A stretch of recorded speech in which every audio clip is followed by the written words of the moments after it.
Good day, I am Hazel Joy Dumagin. So in this video, I am going to discuss to you the essential features on my field of specialization. So without further ado, let's get started. Now I have here 5 essential features every good teacher must have too.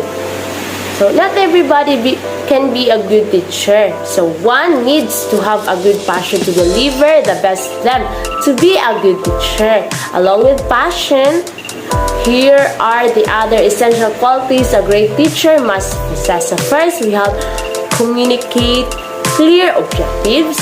For second, passion for teaching. Third, getting students to participate.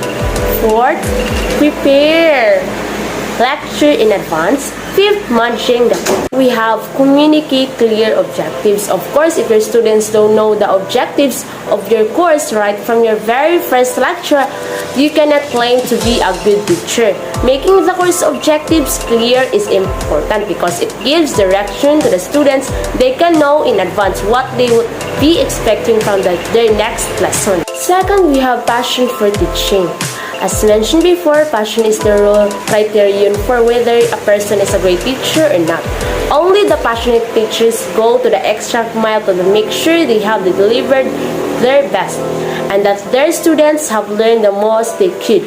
A person passionate about teaching would never show up late to his class. They would never delay checking their students' assignments, would prepare every lecture well in advance to keep things interesting for the student. Third one, we have getting students to participate. Of course, students' participation is the single most important thing that can demonstrate how great a teacher is. Irrespective of the level of age of students they are teaching, good teachers will always make sure to have an interactive session. It is not only improves the relationship of the students with their teachers, but also encourages them to ask any query they have, which they'd probably not ask otherwise. A class where only the teacher speaks soon gets boring for the students, who might then get distracted from the lecture. But in a class where everyone participates, the students contribute to the best of their interesting enough.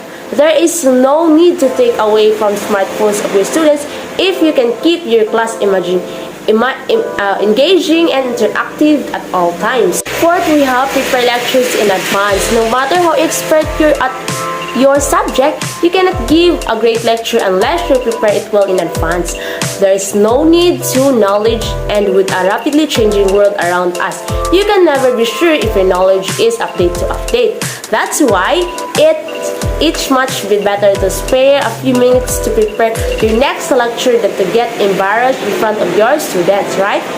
So preparing a lecture in advance doesn't keep you a step ahead of students, but it also helps you to organize your lecture in a way that's more comprehensible for the students. So fifth, we have managing the class. So no matter how well behaved your students are, they cannot act unruly at the times. It's quite normal for young blood to get distracted even by the most insignificant things. What's important is how you behave in response to the unruliness. So a good teacher doesn't punish their students. They rather try to develop caring relationship with their students. Sharing a joke or ask about what they are watching on TV nowadays can provide students with the distraction they're looking for. A great teacher also strictly adheres to starting ending time of lecture to keep things organized as possible.